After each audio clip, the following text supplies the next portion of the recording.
Okay, you're good to go.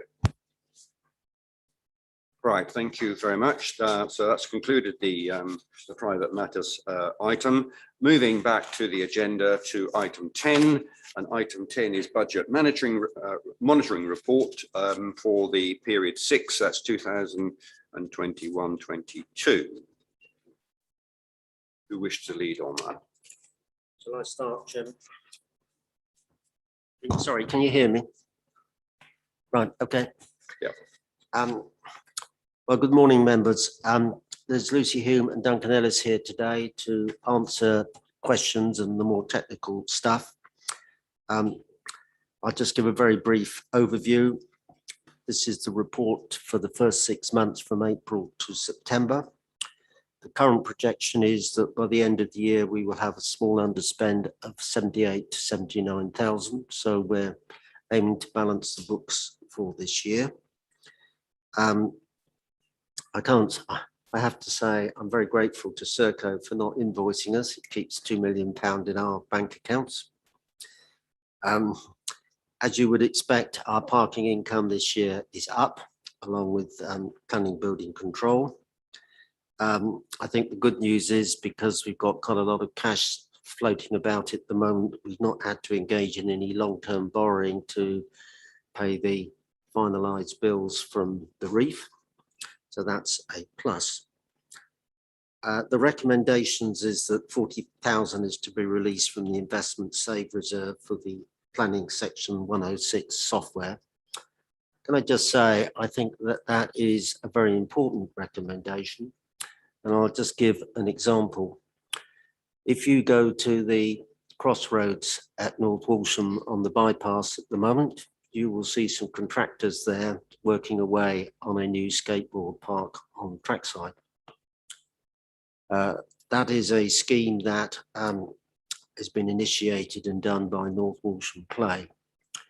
The reason we were actually able to finalise the funding for that, which came from a variety of sources, was because Section 106 monies that were lying around in the council were ultimately identified. How that came about was pure chance. It just simply happened that we looked at some Section 106 monies for housing, and then it occurred, well, there must be some money around somewhere for leisure or play activities. So that really isn't good enough. All members should actually know what Section 106 monies are in the bank here and what the areas that they cover, so that they can encourage and identify projects for their own wards and areas. So I just give you that example because if we hadn't found it, that work wouldn't be taking place today. And it will be a modern state-of-the-art skateboard park when it's finished in a week or two's time. And the other recommendation is to release 150,000 from the capital receipts reserve to fund a new financial management system. Chairman, that is all I wish to say in my opening remarks. Okay, thank you. Any officer wish comments on that before I go to questions? No? Okay, thank you. Questions then, please. I've got Councillor Penfeld, Councillor Cushing and Councillor Holiday. Just a note, Mr. Chairman, on the North Walsham Skateboard Park, to say that we actually contributed to that as well financially because we gave a grant from the Sustainable Communities Fund. So important to note that the NNDC has also supported it. Okay, thank you. Councillor Cushing. Thank you, Mr. Chairman. If I could just make one comment and then one question. I just want to pick up on the point that Councillor Seward has made about Section 106 money. It makes a very valid point there indeed, but also I think hopefully will agree with me that it's obviously incumbent on the planning department also to have a system in place to actually monitor those monies. Clearly, there is on an ongoing basis a turnover in councillors. So obviously money that can be lost. There's no obviously this council is refreshed as it may be, so you can't simply rely on members going forward to retain that information. So I see he's nodding his head, so I'm assuming that we probably agree on that. The other point I'd like to make is refer to page 25, section 7.2, which I may briefly read to you. It says, the council will continue to try and address any forecast deficit which may arise during the year by looking to make further savings and reallocate resources within the current budget, as reserves are already under pressure and only represent one-off source of funding, which is not sustainable in the medium term. Mr. Chairman, you recall in the last meeting when we looked at the housing strategy that decision was taken to vote to approve voting about 725,000 for additional staff and for pay increases against my own views on that, but I don't recall at any point that point being mentioned that was actually going to have an adverse impact on the council on a long-term basis. I just wondered why that point was not raised at that meeting. Thank you. Thank you. Councillor Seawood. Interesting question in the light of the comment that's there. In making those proposals, the advice that was received and advice I agreed with was that it wouldn't have an adverse impact on the reserves. That's why we did it. But if the officers wish to provide a more detailed explanation, I think that might be helpful. Okay. Who'd like to? Thank you, Chair.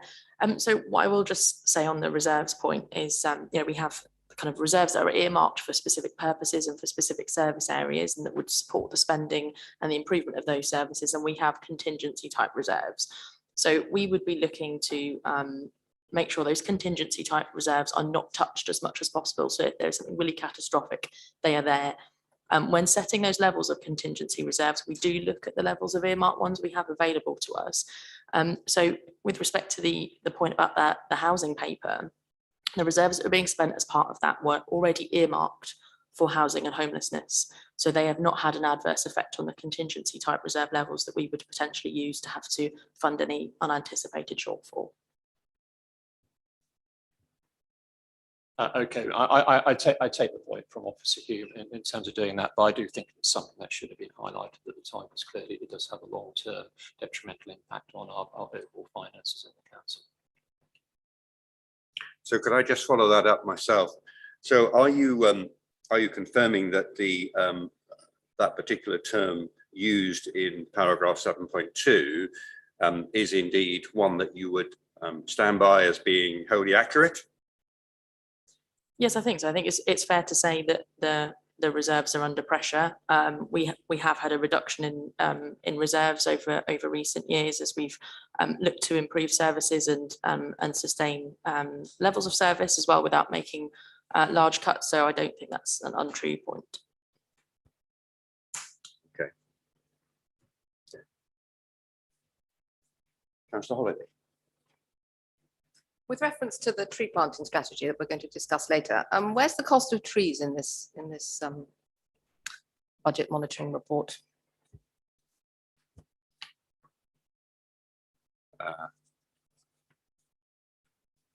You're looking for an officer response, are you, Councillor Stewart?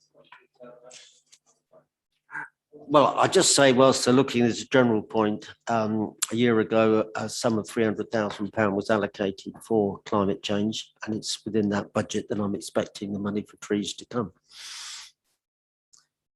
Yeah, so you won't see a bottom line impact on the general fund summary, as it's a revenue project which is funded from the delivery plan reserve. So on your Appendix D, I think it is, which shows your reserve balances, and then what's coming in and out of those in Appendix D1 as well. And there's an amount coming out of the delivery plan reserve to fund that tree project. Any other questions in respect to the budget monitoring report? No? Oh, sorry, Councillor Brown. Thank you, Mr. Chairman. It's just a question that I have in relation to the Section 106 software.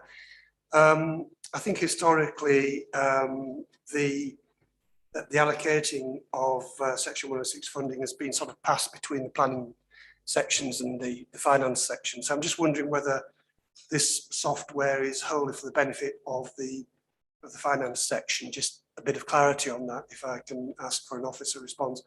And whether it is still the intention to appoint a part-time post in planning to an officer with responsibility for liaising with finance on questions about section 106s. I think as members, we all have examples of where we've struggled to establish whether funds are available for a certain purpose. And it does take some time to get responses. So anything that enables that service to be improved is most welcome.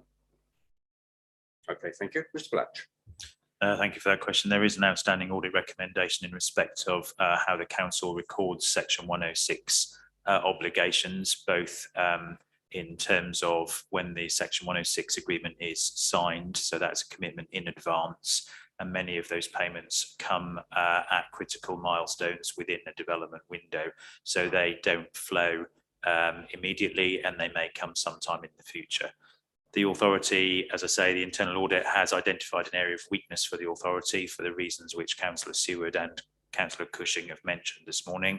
There is a spreadsheet at the present time maintained by the Finance Department, but that isn't necessarily foolproof in terms of necessarily matching all of the receipts and obligations, and that is what this software would allow. So at the point that a planning decision is taken under delegated powers or through the development committee and the section 106 agreement is completed, this software would allow those obligations to be formally recorded. It would be a corporate resource that is used across both the development service and the finance service, and would allow much greater scrutiny in terms of what those obligations are up front and when they are received at critical milestones in the development programme. Such that they can then be deployed for the intended purpose. I'm not able to comment today as to whether there is a requirement for a dedicated officer within the planning service to monitor that or complete that in that regard. That's something I think I'll have to discuss with Martin Fulcher, the Director of Place and Climate Change, as we move forward. Obviously, Martin's joined us recently and is looking at how staff within that service are deployed in the short, medium and longer term, and that needs to be aligned as to when this software package is uploaded. I hope that's helpful. Thank you. Councillor Pearce. Thank you, Mr. Chairman. Going back to what was previously discussed, I mean, I'm not a silly man, but I'm looking at the fact that we said about proposed management changes and the increased cost, and we looked at the fact that we set aside or hope to have from some budget 300,000 for planting trees. If I had my maths up, that's £1 million. And you know, should it not be recognised here that we could look at it as overview and scrutiny? Because you know, it fills me with horror to think that you're hoping to get 300,000 from one revenue account, plus spend nearly £750,000 on extra staff. That's £1 million that's unallocated. Surely that can't be right. Comment on that? Officer Hume has commented as to the difference between earmarked reserves, which I believe the £700,000 to support delivery of the housing strategy discussed in recent Cabinet and ONS meetings has identified that money is on the council's books. It has been previously through new burdens money and not committed in full. And in terms of the administration's aspirations around housing delivery against a worsening situation in terms of housing demand, that's a legitimate decision for the administration to take in terms of committing that earmarked reserve. There was also an earmarked reserve for the delivery plan, which Mr. Ellis or Ms. Hume might want to comment upon further. That's been formally recorded as available to support corporate plan priorities over the lifetime of this administration's term, so the 4 years to 2023. As a reserve, that doesn't hit the council's revenue bottom line from 1 year to the next, providing that is contained and doesn't provide any long-term obligations or commitments in terms of staffing, and where those issues might arise, they are flagged in advance. You can't have an ambitious corporate plan programme that is unfunded. So that corporate plan programme has been considered against the available resource the authority has, both in terms of council tax revenues, receipts, grant opportunities, and those reserves.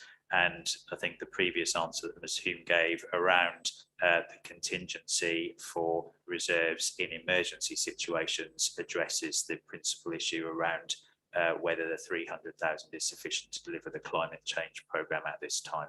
But I'm happy for either Mr. Ellis or Ms. Hume to comment further. Any further comment? No. I understand Mr. Blatch's comment. It still doesn't strike right to me that as Overview and Scrutiny Committee, which is our job to overview and scrutinise, that there is the possibility of £1 million that hasn't got any writing against it when we come to a budgeting report. That fills me with concern, because we're told that, possibly might have to, or will have to have a council tax increase next year. Which I'm not blaming this administration for, because it comes from government and other sources, but to have the potential of looking through this report and finding £1 million that hasn't been put down in writing, how can we overview and scrutinise? Thank you. Councillor Seward. Look, going back here now to the reserves page, we've started the we're well in excess of £20 million worth of balance in the reserves, of which some 6 million is an accounting entry to deal with business rate relief. By the end of the year, we have reserves of 18.7 million. That's the forecast. In terms of the housing allocation, there's an earmarked housing reserve of £2.5 million pounds that started the year. That's where the papers that came before you in relation to proposals, not just about staff, but also about other action in relation to dealing with the housing situation, that's where that allocation came from. It was clearly in the report, nothing was hidden, it was there. And the advice we received from officers was that we were comfortable in being able to use that reserve without having any adverse impact on the council's financial position. In terms of the environmental budget for climate change, that's £300,000. It was some time ago when papers and proposals came before this council in relation to that. It does come from the delivery plan reserve, and we've always been clear and open about it. Nothing has ever been hidden. Now, in terms of the overall reserves of 18.7 by the end of this year, the advice that members receive from the finance team is that we have to keep around somewhere between £6 and £7 million for contingencies. In other words, even though some of that is earmarked reserves, we can't run down the benefit reserve or the business rate reserve to zero, because that is actually there to provide cover in case we have to make payments out of it. So if the reserves were getting close to 7 million, then I think you'd be getting very worried indeed, because you're getting close to contingencies if you were still then going on spending money on trees or housing or anything else. But our reserves at £18.7 million, we are in a very comfortable position. And as you will be aware, Chairman, from looking at other local authorities, a lot of other local authorities would jump at us and take us and shake our hand if they were in that situation with that comfortable barrier source of reserves. So that is the context in which we are there. So at this stage, I am completely comfortable with where we are with our reserve position, and it's not in any way threatening the council's strong financial position. Thank you, Councillor Seward. I mean, I would say for my part that the committee did the last meeting consider two papers on the very matters that you are discussing, and one recommendation did in fact go to Cabinet last meeting in respect of one of those papers. So it has been scrutinised. And to that extent, I think this committee has done what it can with regard to oversight and scrutinising of the spending of that money. It may not be the view that everybody in this room would support, and that's perfectly fine. But that is what has happened in process terms. So I think whilst your point is valid with regard to any question on the monitoring of the budget, but specifically those two items were dealt with at the last meeting, and they have been recommended. One recommendation went to cabinet. So, Thank you, Mr. Chairman. My argument or point wasn't a political statement. I took into great respect your House order announcements before we started this morning. Otherwise, I wouldn't have come across on the waste contract. I just find it, if a private company with the turnover, financial acumen and amounts of money that are held within their books, a board of directors would not let £1 million be unallocated, even if it's a sentence or something in a report. And whilst I note Councillor Seaward's report, and if it is my question that's brought forward that report this morning or extra, it wasn't to put Mr. Seaward on the spot. It was a fact that I failed to see, and I still fail to see, and I'll call it quits here, that we can have the potential of £1 million on a budgeting report, and it's not said even in a few words. That is my point. To me, that is what I call a point of order. And we need to be a well-run council with financial acumen. I understand what you say about other authorities, what yourself and Councillor C would say. It's just a fact that it worries me that there is a potential, despite our healthy position on reserves, that there is £1 million that at this stage I'm looking through here, and I understand I'm a substitute. I can't find anything to it. That worries me. okay. Councillor Penfold. Yeah, just moving on. Well, first of all, there is a dedicated tree planting project line, page 49, 3 lines up. So that might help Councillor Pearce within the delivery plan. So that's clearly shown there. But so that's a 300,000. Just ask a question beyond that discussion. Above that on page 49 under communities, we've got Big Society grants and North Norfolk Sustainable Communities grants. Of course, the Big Society doesn't exist anymore, so it is only the North Norfolk Sustainable Communities grant, I think, that should be shown there. And I think we did have an extra 50,000 come into that. So I just wonder whether we could sort of tidy that up a bit so that it actually reads as it should, because the Big Society doesn't exist anymore. So all of that money should be within sustainable communities. I think, yes, I'm seeing nods of agreement from Officer Hugh. So it looks as though your point is accepted and will no doubt be dealt with. Okay, thank you. Finally, Mr. Chairman, I'd just like to say I never at any time intimated that anything was hidden.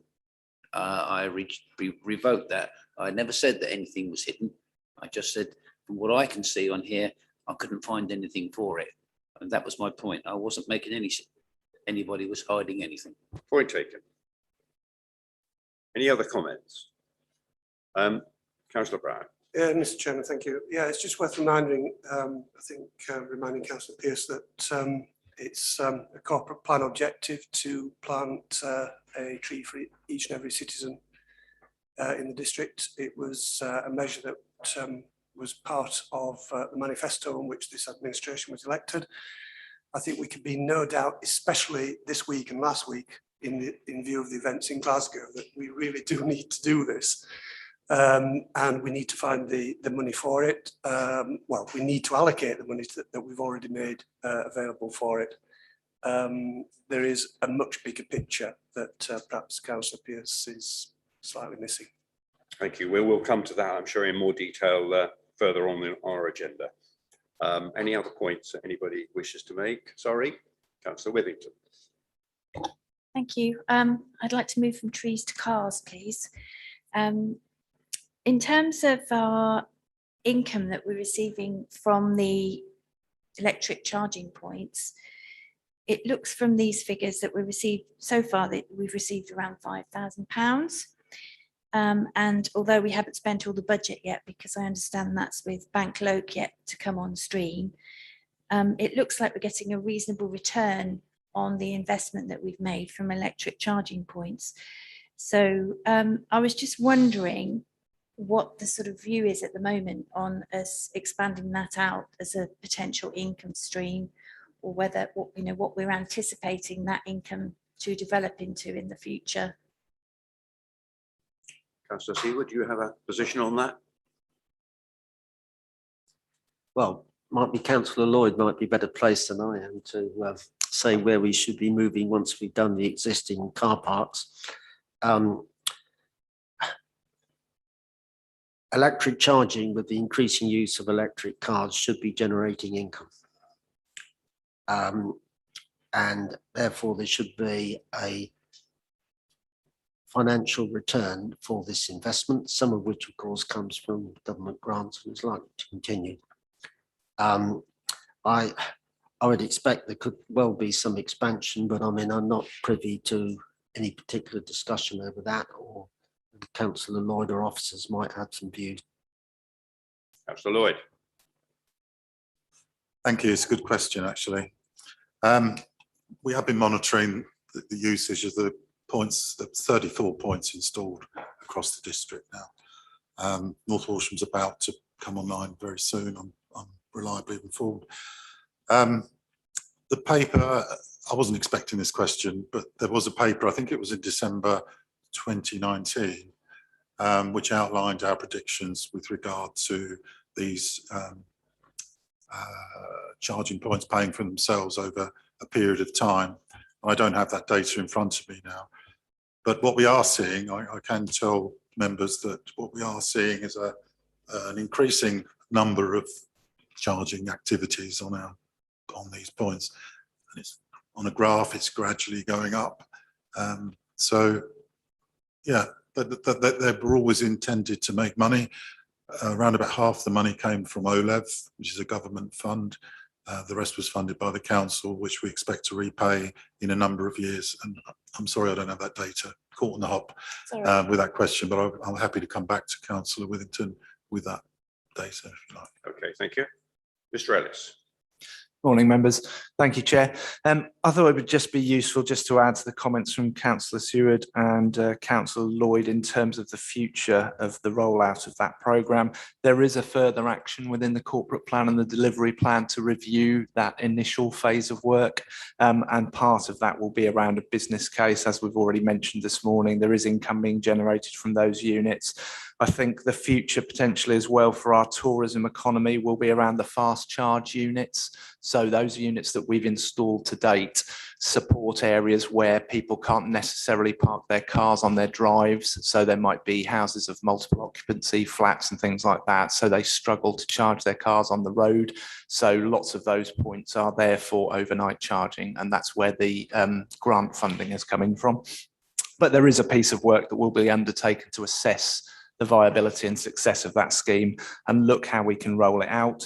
I mean, it was interesting on the news this morning, they were talking about the skills required to actually support the wider rollout of electric vehicles in the future, and that they're already flagging that they haven't got the mechanics available to do that. So I thought that's quite interesting contextually. But yeah, it's a key part of the corporate plan. It's the way that things are going to go. I think we need as a district to have a higher level of provision. We are a very rural district, so the distances people have to travel before they can charge is quite high. So that is something that we are looking at for the future. Okay, thank you very much. We've probed quite a number of areas under the banner of budget monitoring, but we've gone down a few steeper issues. So I hope we've kind of covered most of those. The only comment I want to make, I think, is in relation to that which was made earlier in respect of the Section 106 issues, because I certainly identify a deficiency in what I would call the transparency. And I don't mean that in an adverse way. I mean that in my experience of going around the parish councils, many of the parish councils are not aware, or if they were aware, they've forgotten, because a lot of these projects are stretched over many years. And there is a better, I think, communication required between this council and the parish councils, or the town council as relevant, to make sure that there is transparency around where the money goes and that it is not sitting there waiting to be used. And because I have seen examples of where councils, parish councils have been trying to solve a problem, and actually there's a sum of money waiting here that they just weren't aware of. And that's not right. And it's not very effective. And we need to do something about that. What the solution to that is, I don't know. Whether it's about IT or whether it's about more time being devoted to that, I'll leave that for others to decide. But I think that point is a very valid one, certainly from my perspective. Okay, with that in mind, can I have a proposer and a seconder, please, with regard to this piece of this paper? Councillor Blathwaite and Councillor Brown seconding. Can I take a vote then, please? Show of hands on the acceptance of this monitoring report. Thank you. That looks like unanimous to me. Thank you. Moving on then swiftly to item 11. It's the Norfolk Corporate Plan Review of Delivery 2020 to October 21 and the Agreement of Priority Objectives for the next 12 months. Who wants to speak to that? Thank you, Chairman. So this report was presented to Cabinet at its meeting on the 1st of November last Monday, when I understand there was some discussion as the principal issues arising. So the corporate capacity of the organisation has been impacted upon by a sustained period of COVID. I've reported to you before the steps that we took for people to work at home, and more recently people have returned to the office. So your staff are now back in the office for a minimum of 2 days a week. That's in terms of the organisational health and internal culture, team working. Productivity has not dropped through the majority of services with people working at home, but there has been senior management capacity and services, so economic growth, the revenues team, the IT team, benefits team have seen pressures directly and related to COVID that have impacted on our corporate capacity to deliver the original corporate plan objectives as agreed in February 2020. So last October, the Cabinet stripped back and prioritised 18 actions. This report details the progress made against those and indeed other actions that have been progressed, such as the delivery of the housing strategy, which wasn't identified as one of those 18 objectives last October. The report summarises the achievement made against the corporate plan objectives, both the priorities and others, and suggests an allocation or focus of resource, both staff and money, moving forward over the next 12 months. The paper is before you. There is a detailed appendix which shows the progress made against each of the objectives in the corporate plan, and either myself or any of the portfolio holders present today would be happy to take any questions. Okay, thank you, Mr. Latch. Questions then? Councillor Cushing and Councillor Holiday. Thank you, Mr. Chairman. I know I sound like a broken record when it comes to the corporate plan, but even looking in the revised version, if you actually look at the objectives themselves, I would describe them, if I divide them into process-driven and outcome-driven. By process, I mean they are just reviewing the processes. So they start with words like, I'll just read through them, just the first ones on there: formulate, monitor, formulate, improve, seek and identify, analyse, investigate, develop, and so on and so forth. When I added it all up, Mr. Chairman, out of the 94 objectives we got down there, 84 of them I would categorise as being process-driven and only 10 of them outcome-driven. And that doesn't really take you anywhere. That's my concern. Now, when I was a young, slim man 30 odd years ago, starting out on my managerial career, it was drummed into me when you have objectives that they are SMART. So that's specific, measurable, attainable, relevant, and timed. Timed as in actually they can be measured. So they've got a date driven with them. And these often don't. And it really is, my concern is it doesn't take you anywhere when even if you've done. Only things that take you, which have specific things actually going to deliver, where you've got an outcome is actually going to drive you anywhere. So on that end, Mr. Chairman, I'd actually like to propose an amendment, which is proposed that each objective is reviewed and where necessary amended so that it has a defined outcome with either a milestone or a completion date against which progress can be measured. Sure. Who'd like to respond on that? So I note Councillor Cushing's position, and that's a position that he's entitled to hold. This is a public authority that exists to provide services to members of the public. Some of those are statutory, others are discretionary. And every 4 years, there is an all-out election that allows people to express their preference at a ballot box for the options that are presented by the political parties at that point in time. So this corporate plan reflects the ambitions of a Liberal Democrat administration that came into power control of North Norfolk District Council in May 2019 for the 4 years to 2023. There is a lot in the document that does talk about engagement and putting in place a conversation or a framework for the council's investment around a series of ambitions around quality of life. The authority didn't have a quality of life strategy. It had a sports investment strategy, but didn't embrace wider context of quality of life. And the administration wanted to place more emphasis on inclusion and accessibility, and that reflects the investment made in changing places, beach wheelchairs, and that sort of thing. There was obviously emerging priority at a national and international level around climate change and ambition, and that's reflected in the resources that have been allocated to progress that piece of work, not only in respect of the electric vehicle charging points or the solar panels on the roof, but also the dedicated officer resource in the form of Annie Samazi and Nigel Stanner, and the programme that you will hear next in terms of the tree planting strategy. And there was obviously significant changes in a national policy context around housing strategy, housing growth numbers, planning framework, which the incoming administration felt that they wanted to address. And we've seen the adoption of the housing strategy and the decision around the spending of those reserves to deliver measurable and smart outcomes. So I think that's the context of the plan and the key actions and objectives that are within the plan. It is around strengthening our position such that there is an informed basis for spending resource, diminishing resource or pressures on the resource as we move forward, notwithstanding COVID, but that has increased the pressures on all public authorities to provide service in the context of the way we work and provide service. So that income generation strategy is important moving forward, and that's the objective around financial sustainability and growth also.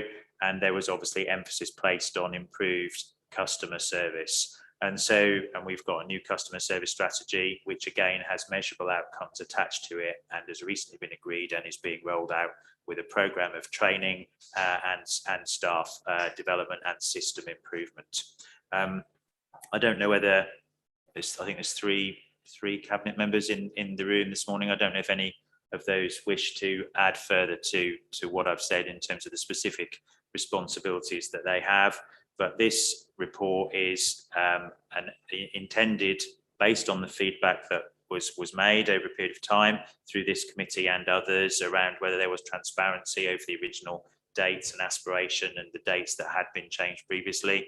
I've attempted to address those concerns in the appendix that are at the back of this document and says where we are overall in terms of that journey.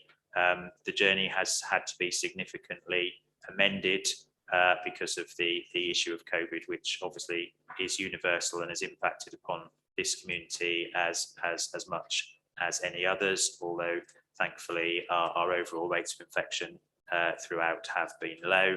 And I do think that reflects the resource and focus that we've put on addressing that with our local communities and partners. Yeah, thank you, Mr. Blatch. I may not be quite right here, but I thought the kind of substance of the question really was around trying to dimensionalize as much as we can, or apply some metrics in such a way that we might be able to measure more accurately. I don't think that there was I may have got it wrong, but I think we accept that we are where we are with regard to the evolution of the corporate plan. This, Chair, isn't a performance report. This is a report on the corporate plan. Understand. There is obviously a separate quarterly report which is presented to Cabinet and overview and scrutiny around our outcomes, around planning performance, housing numbers, development, number of people on the waiting list, how much council tax we have or haven't collected, and business rates. So there's metrics in that performance report. This is a report on the context of the corporate plan and how our corporate ability and focus to deliver that plan has had to be amended and adapted in respect of COVID. So are you saying that there's no scope to put any metrics in there? Well, there are metrics around, I don't know whether it's 10, and I'll defer to Councillor Cushing in terms of the recent scrutiny is given to the matter. So I don't know whether out of the 94 corporate plan objectives, only 10 are measurable. Clearly, there's a measurable output in terms of the 110,000 trees that the administration said it wishes to plant, one for every citizen in the district. Some of the others are more contextual in terms of the investment that we might want to make in housing, in terms of that change of emphasis around local need for housing for local need. And there are obviously outcomes which can be measured that flow from those strategy documents in terms of delivery. So that would look at how many housing with extra care places the council has facilitated or enabled.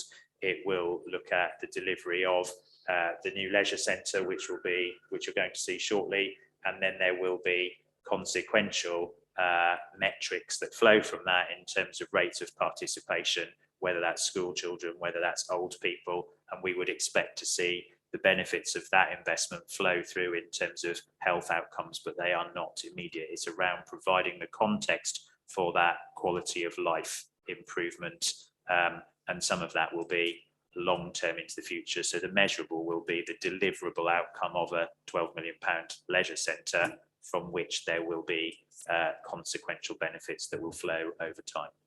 So the answer to my question, is that a yes or a no? It's a combination of. It's a combination of. Okay. Councillor Cushing, I'm aware that I might have deprived you of a response to that answer. So. No, but I mean, the point I made actually is intended to be constructive, because obviously the clearer your objectives are, the easier you can tell. And not from our committee's point of view, it's our job to scrutinise actually how you're performing against those. The fact that the report itself has RAG ratings, some are green, some are amber, some are red. So by definition, you are trying to measure what is going on in here, not just through the performance reports that we get on a quarterly basis in terms of doing that. And I would say a lot of them actually are not very specific. Even you take the first one, formulate suitable policies. Well, if you actually read through it, even on the first one, what are we actually expecting as a committee and the council off the back of that? And if you look through several of them, so I said, well, no, not necessarily every one of them, but majority of them, it's actually not very clear what the end point is. What does success look like? Whenever you're doing an objective, that's what we should always be focused on, well, regardless what political flavour we are in here. So that's where I wanted to try and get to, and that was really the intention behind my suggested amendment to do that. Thank you. I've got Councillor Holliday next. Councillor Lloyd, I saw you raise your hand. Was it in respect to this point that you wanted to respond? I'll take that point now. Yeah, I'd just like to say that reviews and studies are necessary before making informed decisions. I'll just speak for the portfolio that I look after. It's evidence-based. We've engaged with experts in the field of climate change, and the delivery is already in the plan. It's we delivered on a Serco contract, and you've said yourself that it was seamless. We've reported this morning on the number of trees that we've planted. We have installed EVCPs in the district. We were one of the leading councils in Norfolk on that point. Others are now following. We've delivered an environmental charter, and what's following now is an evidence-based action plan that will take us to net climate zero by 2030. We said we would reduce the carbon footprint of Serco's activity. We purchased new vehicles, and 8 Serco electric vehicles are now trundling around North Norfolk to that point. So within this report, where a study is necessary, it's, you know, I agree. You know, I was brought up in business to make informed decisions, and you know, they're not nice to haves. If these studies come out and say this isn't the best way forward for the council, then we'll look again at it. But just saying we're going to do something, I'd like, certainly in the field that I work in, I like to see more evidence. So I would take issue with some of those comments regarding review this and study that. And I think it's exactly the right thing to do. It's what I did in business. It's what I'm doing now in this council. Thank you. Councillor Holloway. Much like Councillor Cushing, I was going to point out that the corporate plan actually did have metrics attached to it. And if we could actually have metrics attached to the original corporate plan, why can't we have them attached to the delivery plan, which is tracking that? And the performance report, I know, does have these metrics in it, but it's a different time period. It comes out at different synchronicity. So it's not very easy to compare apples with oranges, I think, with that. So I just wondered if we couldn't go back to the metrics in the corporate plan and look at a few of those, like the number of houses built, or the number of people participating in community engagement, or the number of leisure centres that we got. We got the date. We actually went through and did this work. You did anyway in 2019. And just picking up Councillor Lloyd's point, I mean, I absolutely understand, you know, with a scientific background, research and evidence, but I was reading about Barnsley Council, which actually has gone forward to do the sort of fuel poverty improvements that we're just recruiting an fuel officer to start looking at. So I do think sometimes we can spend too much time looking at things and not enough time implementing. Thank you. Okay, thank you. You could respond to that. So the corporate plan is around objectives and not targets. It's not a performance plan in its own sense. An element of the appendix has sought to address that criticism that there wasn't transparency in the progress that was being made, hence the RAG rating approach that's been applied, which is applied by our auditors in other regards. The data does exist around housing completion. There is, through the local plan, a number of houses that we are required to or expected to build every year, and our progress for a number of years has been positive in that regard, with us developing or providing more houses than hasn't been necessary, and that's reflected through a positive, I think it's CT10 council tax form. So we've done reasonably well on that and received our new homes bonus, and those outcomes are reflected in the corporate in the quarterly performance monitoring report. In terms of the first objective, because that, you know, it's easy to go there, isn't it, in terms of a point of reference, in terms of formulate suitable policies and plans. This authority has had a local development framework for some time and has largely been able to adhere to that, notwithstanding changes in national policy and the debate that's taken place and the fact that we're still waiting for a revised white paper. This is transparent in us saying that it was important through the lifetime of this council to renew our local plan, and that places us in a position of security in terms of our engagement with our communities in managing speculative development moving forward. And I'm conscious that there is at least one other authority in Norfolk that doesn't have such a plan and has recently been very public about that in the local media and in its engagement within its community.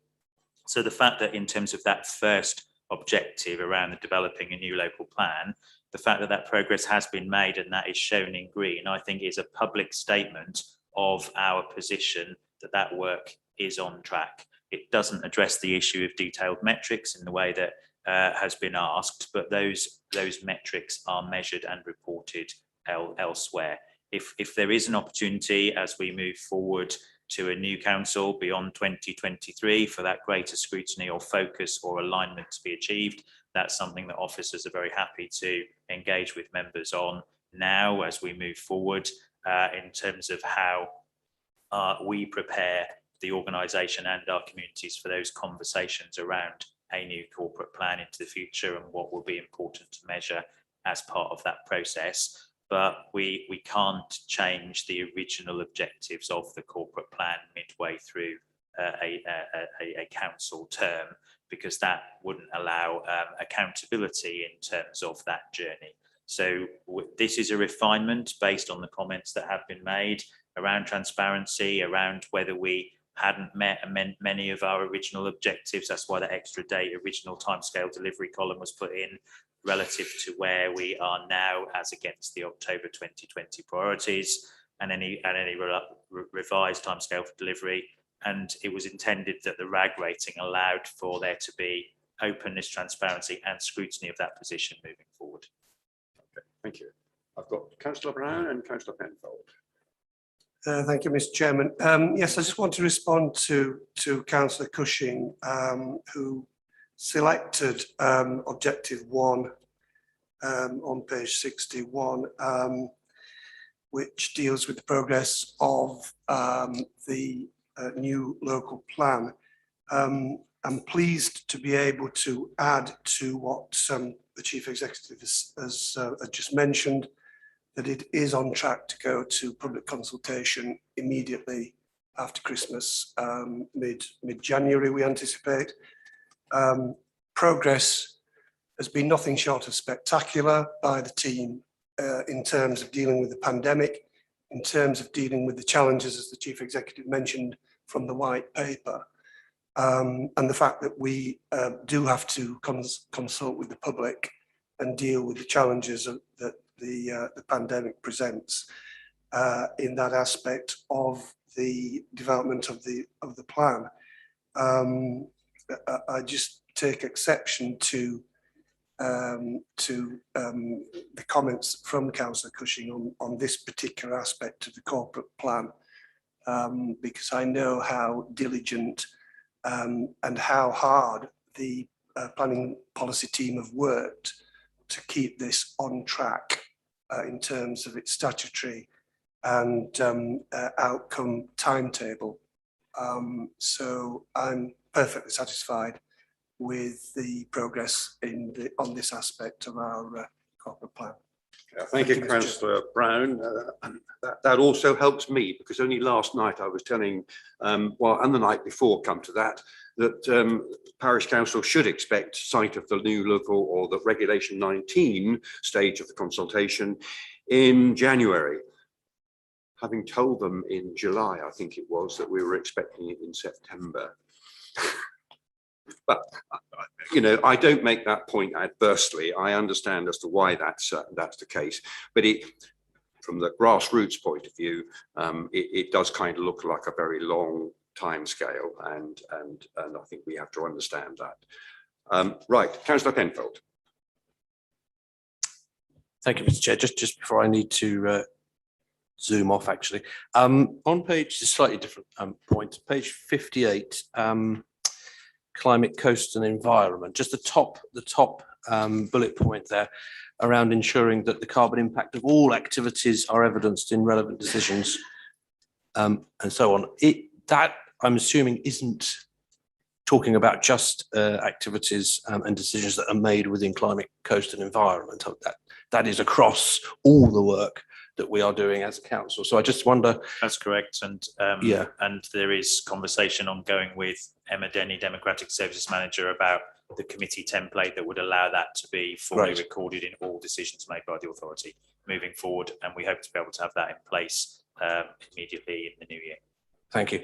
So given that, I just wondered whether that should be more obvious, perhaps, in the document that we have here, because that is obviously key and front and centre in everything we're trying to do. It seems a bit buried away where it is now. Fair point. And you know, the conversations that and the advice that we're receiving from Annie in terms of her joining the authority will inform that, and that's why it will be a formal structure in the template alongside financial resource implications, risks. It will be a changing of that sustainability heading essentially to look at carbon impact. Thank you very much. And I did have a question on the tree planting scheme, but I've actually emailed that across to Annie. She's just got that, I hope. Thank you. All right, thank you. Okay, Councillor Holliday, I'm conscious I didn't come back to you after you had your response. Was there anything you want to add? Okay, thank you. Any other points? Councillor Seawood. Yes,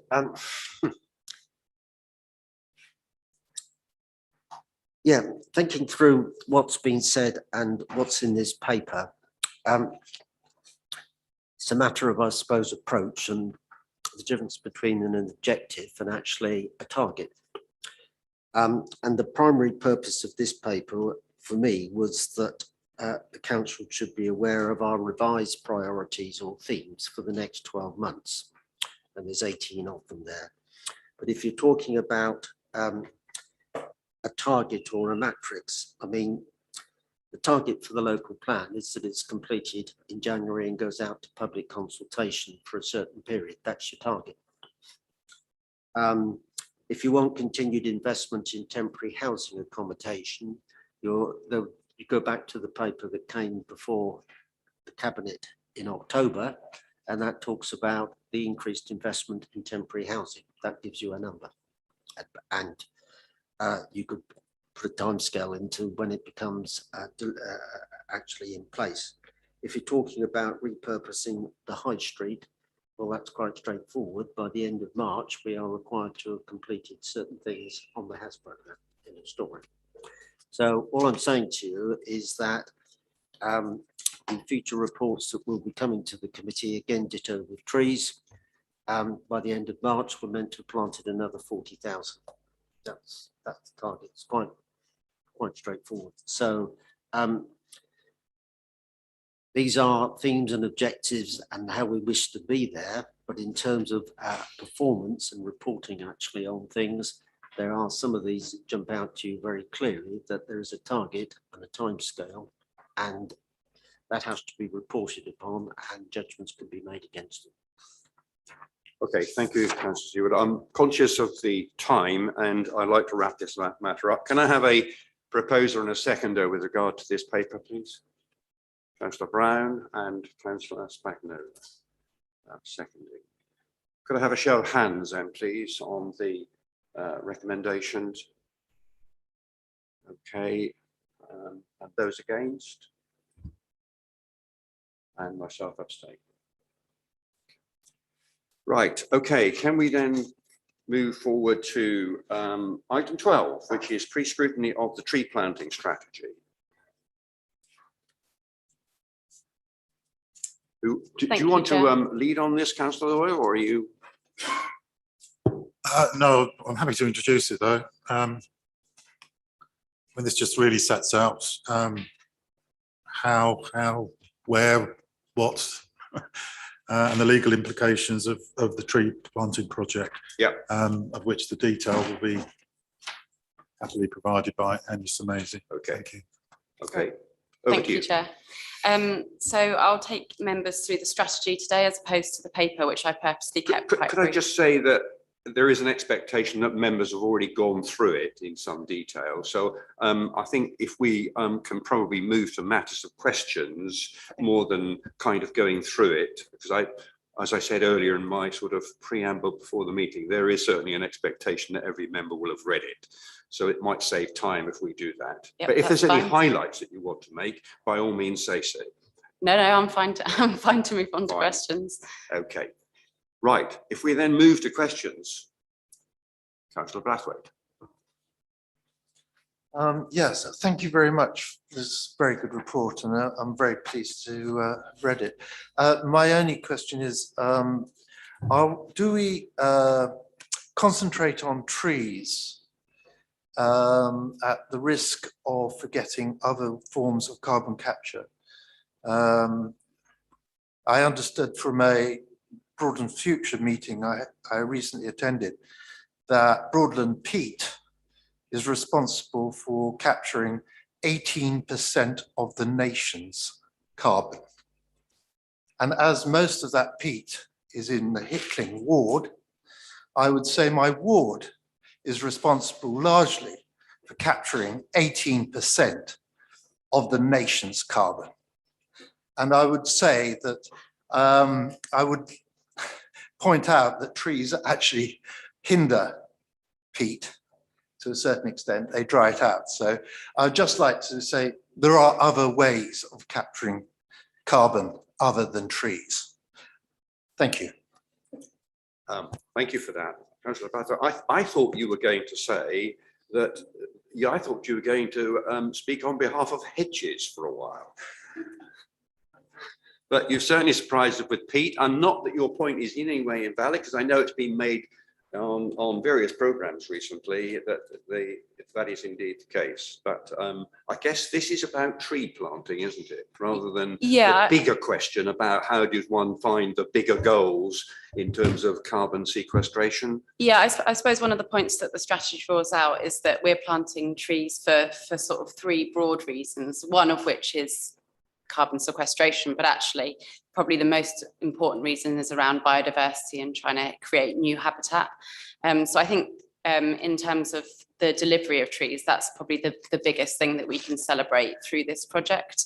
I would say that in terms of our net zero strategy, one of the things that we're looking at is how we deal with any residual carbon emissions once we've reduced our own emissions down as much as possible. And one of the things we're looking at, pardon me, is offsetting our emissions through localized solutions through natural ecosystem services such as the one that you've suggested. So it's definitely on my radar. But yeah, I suppose in terms of this piece of work, I would say that planting trees for biodiversity is the primary objective. Thank you. Any other questions? Councillor Cushing. Thank you, Mr. Chairman. Point I'd like to make, and it's a fine document, but to my mind, it's the starting point. And I speak with some personal experience. My family owns a farm, and over the years, we've literally planted hundreds of trees. Planting trees, one thing, maintaining them is another. I haven't seen anything in here. I don't actually know where the trees are being planted. And I'd be interested to see that. And I would be interested to find out what plans you have and indeed ongoing costs that there may be to actually look after those trees once they're planted. So my own experience is that often they need thinning out, you need to make sure they're watered and well looked after if they're going to be maintained. It's not just simply a case of putting a tree in the ground and expecting it, and 40 years later you're going to have a tree there. It does take ongoing work to nurture those. Really seen very little on that, and I would be interested to get some more information on that, please. Yep. So in terms of where trees are being planted, we're producing some GIS mapping that will show where each of the projects are going to be taking place across the district, which I think is live on the climate change and environment section of the website, but I will double check that after this session. But I know that my colleague Nigel Stannett is in discussion with the GIS officer about mapping the specific areas where the tree planting projects are taking place. In terms of your question about ongoing management and maintenance, with the legal agreements that we have in place for third-party landowners who are planting trees, one of the things that agreement stipulates is that those landowners then take on the responsibility for managing and maintaining those trees, and I think that's quite explicit within those agreements, and therefore we will have conversations with them about how to manage and maintain trees. We can provide advice, but actually the ongoing management and maintenance falls to that third-party landowner. Where trees have been planted on our own land, that's something that the countryside management team have taken consideration of. Okay. Mr. Black, do you wish to respond on that? I believe the point's covered at page 113 of today's agenda, item 6.3 of the strategy document that Mrs. Samazi's just outlined. Okay. Can I just clarify for my own benefit, because I had a question very similar, because I have to say that as a tree planting strategy, it's fine by my judgment. The problem for me is that this only covers the first three steps in a very, very long process. The first three steps are acquisition of the land or access to the land, obtaining the trees and the stakes and tubes that go with them, and getting them planted. Thereafter, I'm not sure where we stand. Only in respect of third-party landowners do we cover the first 10 years. But this is a very, very long project. Trees are very rarely harvested earlier than 25 years of any substance, any size. And you can choose any number beyond that for hardwoods. And I'm also conscious that we're talking about a tree planting strategy. I wasn't joking when I referred to the omission of hedging, because to me, hedging is another area that ought to sit. And I know we got mentions in here, but to me, hedging is certainly an area where we could do far more. And I'm not going to tell you about biodiversity gain, but you will know just how much value hedges contribute towards that. I'm also conscious that there are many estates and even roadsides where the hedges have been removed and we've just got a verge and a bank. And I wonder what scope there is indeed to be able to do much more with hedging, and wonder whether this strategy would be capable of perhaps including some of that in the future. But I do worry about that bigger picture, because this will come to nothing if all the trees are not managed and maintained. I know that my own personal cost, my own personal involvement, it's a serious commitment. In fact, in terms of total commitment, is a bigger cost than actually finding the trees in the ground and planting them, maintaining them in the long term. So I do worry about whether we should have something in here that says these are the principles that we are going to apply in regard to how these are going to be managed and maintained in the long term. I hope that's a constructive observation.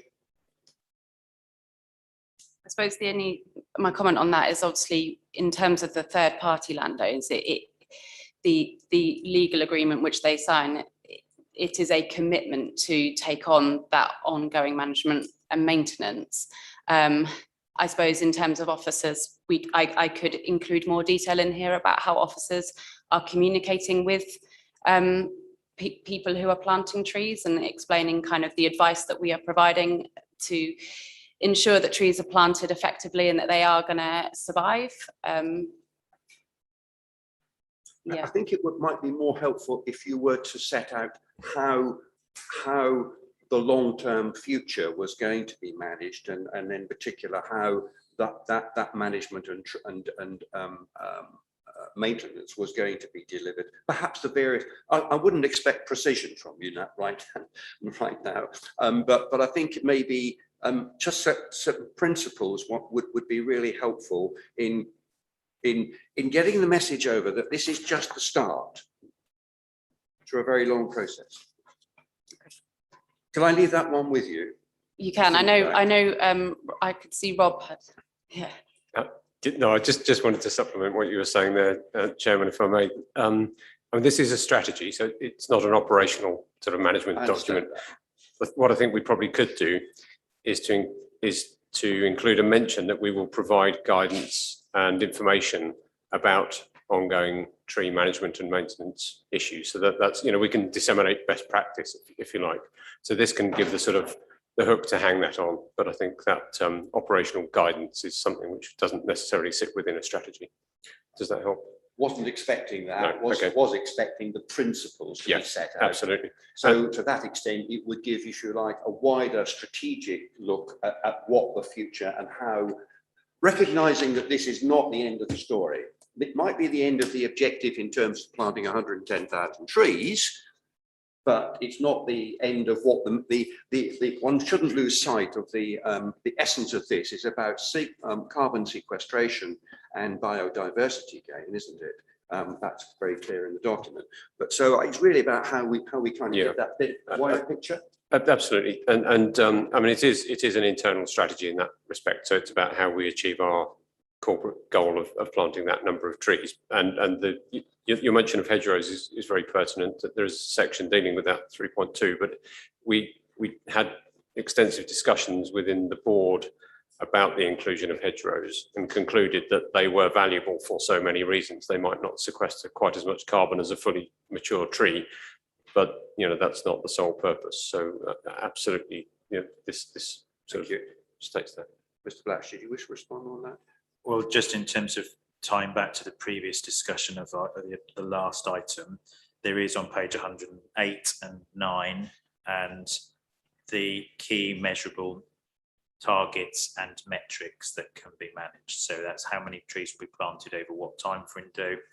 10 kilometres of new native broadleaf hedges is proposed in here. So in terms of linking the conversation previously around a corporate plan objective and what the measurable outcomes will be, I think it would be interesting to hear whether the committee is comfortable with those as objectives and whether they're realistic targets, because then we can tie back and report back on those. So, you know, it is important that there is ownership, I suppose, of these key outcomes, whether they're reasonable and measurable moving forward. Okay, thank you. Councillor Brown. Just on comments made by Councillor Cushing, that cost of management to installation is a concern. We need to learn lessons from the operations undertaken by such county council on the Road and Highway distributor, where I may not be totally accurate, but I think it's a significant percentage, something like 30% of have failed. And that's important because I think that would be a disincentive to the it's fine to sort of have the cost, as it were, it's being tails of those anticipated. Then I expect that the take somewhat more than we expect. Council operates the time correct in terms of hedgerows. We have lost over the last 20, 30 years 50% of our hedgerows. Hedgerows are very important source of carbon sequestration. As it is, and this has been mentioned, the very effective rapid growth carbon sequestration. So I just wonder if dwelling on trees today, but whether we can work with power states,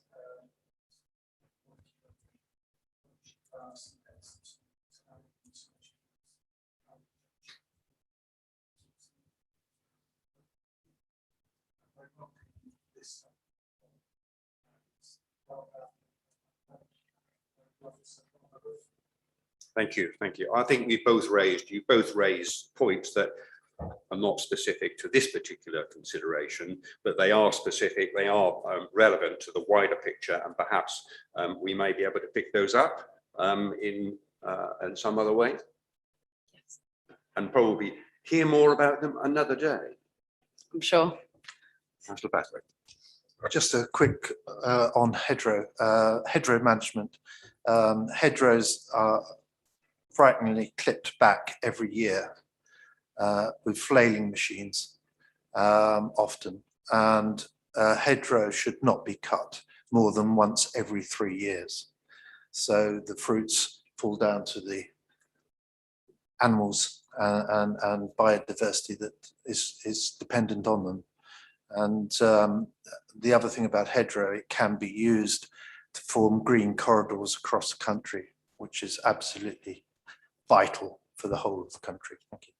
Yeah, I recognise those points. Anybody else want to make any comments, other comments? This is pre-scrutiny, so this is about how we can perhaps contribute to the document, because it's a not yet cast in stone, I understand.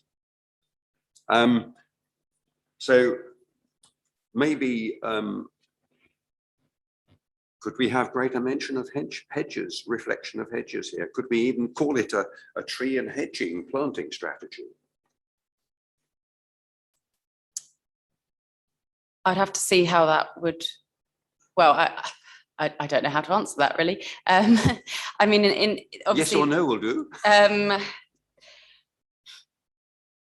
don't know if I can help, Mrs. Samazi. Is it helpful if that matter is referred back to Cabinet for that conversation to take place? It will be a corporate document that comes out of the corporate delivery plan. I think your comments are noted and should inform a further discussion by Cabinet. And I think that's what we're looking for, really. It's about us making a recommendation or two that will help perhaps help to hone the document, and the one that eventually gets presented to Cabinet obviously will have those points considered. Yeah, so I wonder if we have greater inclusion to hedges, would that be something that you would support? And the Councillor Lloyd. I think this is covered already in this report, Chair. Section 3.2 and the targets we set around the kilometres of hedgerows we're hoping to plant. And just this last few weeks in Trunch, 8,000 hedging plants are now in the ground. I mean, how about the word hedge in the title? We made a pledge in our manifesto and in our corporate plan to plant 110,000 trees. To me, I see, like others here, see that value in hedges. If that will placate you, I'm happy to put that in the title. I think we're just kind of trying to formulate something that might add to the document at some point in its near future. I accept that. The other point, I think, which Mr. Young mentioned with regard to how we might include long-term future provision. Is that something that you would? I just wondered whether, just to clarify, I don't think there's a problem putting trees and hedges, because hedges comprise trees. But the point that Councillor Blaithwaite has made about others managing their hedges, whether it's county highways or anybody else, this isn't intended to be the kind of document that controls external parties in the way that a planning policy document or something would. We don't have that kind of control as a district council. This is a strategy which is internal about the planting of trees and hedges. So I don't have a problem including the mention of hedges. And as I say, we discussed this at length, and there is a section relating to that, and we could make it more prominent by including it in the title by all means if Cabinet are supportive. But I don't think it can be the kind of document that influences others. We could prepare a best practice guide or something else, and we can seek to exert influence on others. And through Greenbuild and which is currently going on, we can promote messages, and we have been actually through discussions about rewilding and the like. So in Greenbuild in this fortnight there have been discussions which have helped to sort of propagate messages about the advantages of hedgerows. But I don't think this strategy is the place to sort of assert that influence. Okay. So in terms of pre-strategy, in terms of pre-scrutiny, would it be helpful to have those points that we've already mentioned included? Right. Is that? Yes, that's fine. And I suppose in terms of some of the wider issues that you've spoken about, I would say that they would. That's almost a biodiversity strategy that some of the issues that you've discussed are around. And that's perhaps a discussion that we can have, as a team about whether that's something that this council should consider. Yes, I think you're right. I mean, valid though those points are with regard to seaweed and peat, that I'm not sure that we should confuse the issue with regard to this strategy. But I think, as I said, the longer term, how one delivers ensures that our successors, so to speak, will see the benefit of this, and the planet Earth will benefit in the longer term. That's what we're about here, isn't it? Our job for the moment is to try and get these number of trees and hedges planted, but actually there is a story to make provisions for beyond that. So there is a recommendation, I think, in the making there, which is to include those points, and I'll leave it to officers whether or not they wish to link up with some of the wider issues around peat and seaweed. Not quite. I can see more how peat might be integrated in. I'm not quite sure about seaweed at the moment. So, Chair, the recommendation is to note the content of the draft pre-planting strategy, which I think you've done, but that is with a number of conditions or caveats around referring back to Cabinet. So I think you do need to expand that recommendation for the public record. So I think if you want to make reference to, you'd ask for greater consideration to be given to future maintenance.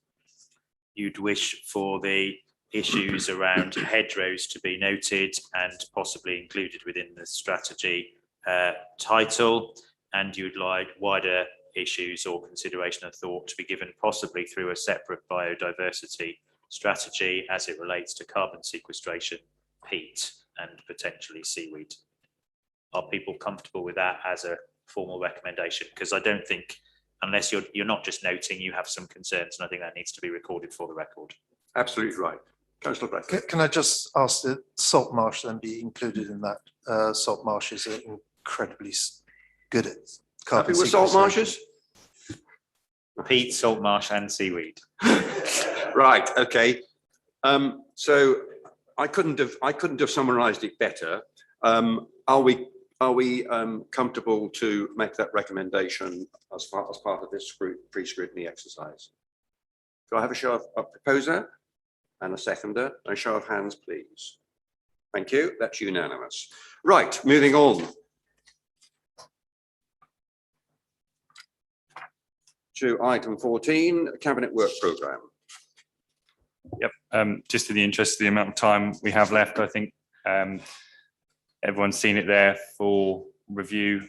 There's several months ahead now, so we can see when things are coming forward next month, like a review of car parking charges, public conveniences. If there's any questions, please let me know. Any questions? Doesn't look as though there are. Okay, thank you. Moving on to 15, which is overview and scrutiny work programme and update. Yeah, so the main thing to discuss here, and hopefully everyone has seen this, there's just a briefing paper here on discussion that took place with myself, the chairman, chief executive, corporate business manager, and the democratic services manager regarding the scrutiny panels and the way they would operate. So the kind of agreement was to suggest that we have a 6-month trial for a single panel. And we had a meeting yesterday with the corporate business manager and the officers from the CDU to kind of suggest what might have the most work coming forward as appropriate for that initial panel trial. So it suggested that a climate and quality of life panel may have the most business going forward. So in terms of what is required from the committee in order to do that, the committee needs to appoint or vote, propose and vote on a chair for that panel. And then the remaining 4 members would be appointed by group leaders on a politically balanced basis, essentially. So if everyone is happy to go ahead with that trial period of 6 months, I think that's the best way forward. We can see one way or another whether it's going to be a positive process to add value to work.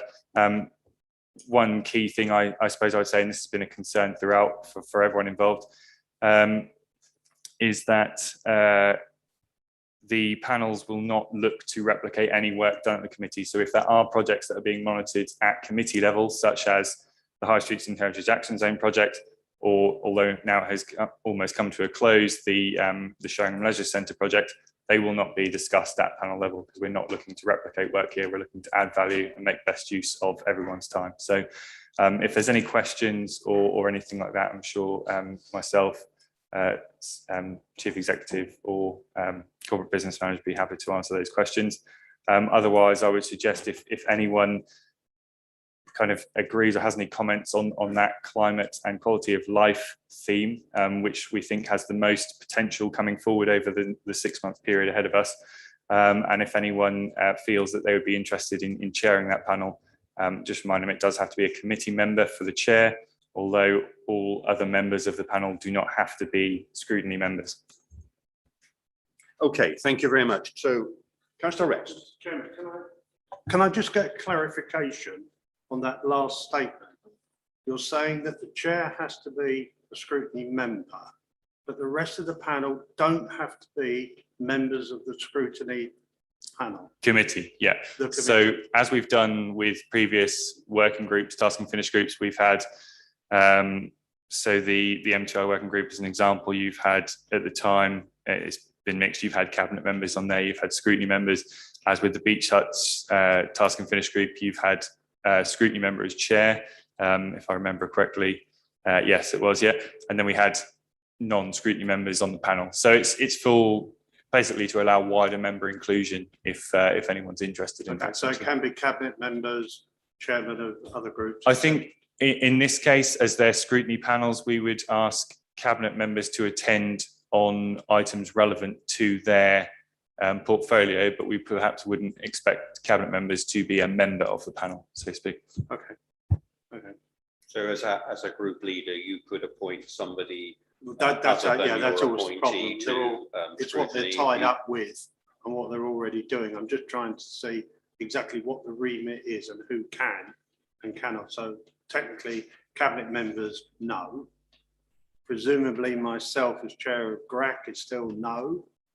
I will check on that. I know you're not allowed to be a member of the Overall Scrutiny Committee, but a panel, I don't think that would be covered within the Constitution. So I will just confirm that with legal, but I think you may be entitled. Yeah. Then that would help us to divide it up.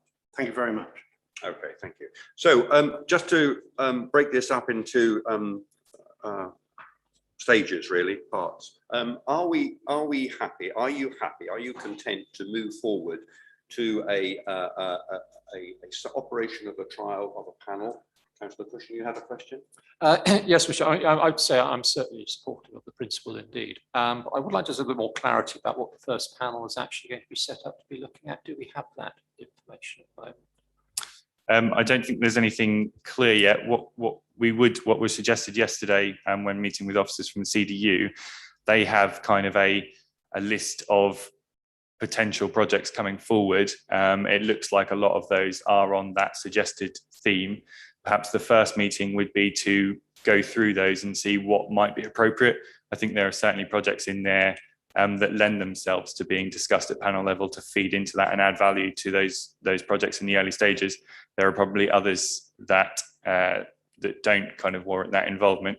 I don't think we have any kind of specific examples at the moment, but that would absolutely be the kind of first port of call for a first meeting to establish what would be appropriate. So can I just be clear about who will be making that assessment? Does it come to this committee? Does it come, is this committee will make that? Yeah, so the next one potentially. So the panel will initially go through that and consider what might be appropriate and suggest a proposed work programme, which would then come back to the scrutiny committee for approval, essentially. The important principle I think that needs to be made here is that this committee has control, if you like, if you want to put it in that way, as over the panels as to what they do and how they. That's why I kind of hesitated over the word control. Oversight and certainly accountability of the panels is to this committee. I suppose that's a good word I could use, accountability. Yeah. Something that might be worth mentioning. I know that nothing's really been agreed on this basis yet, but I think there have been a lot of comments today in relation to the tree planting strategy that went far beyond that. And if climate is one element of that trial theme, then potentially there is scope there for the panel to be involved in that kind of exploratory work for things such as a biodiversity strategy, that sort of thing. Okay. So any concerns with regard to establishment of a trial panel for that purpose? No? Okay, that's good. I guess we then move on to nominations for a chair. Who would like to express an interest in chairing that trial panel? Any takers? See, Harry seems to have raised his hand. I see this kind of flicking going on. I'm not sure, Harry.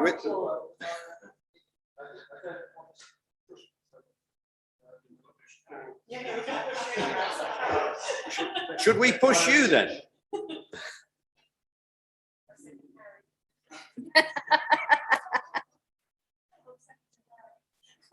Right. I thought for a moment you might just be proposing yourself for a moment. Okay.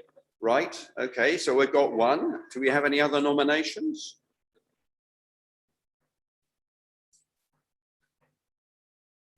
Speak now or?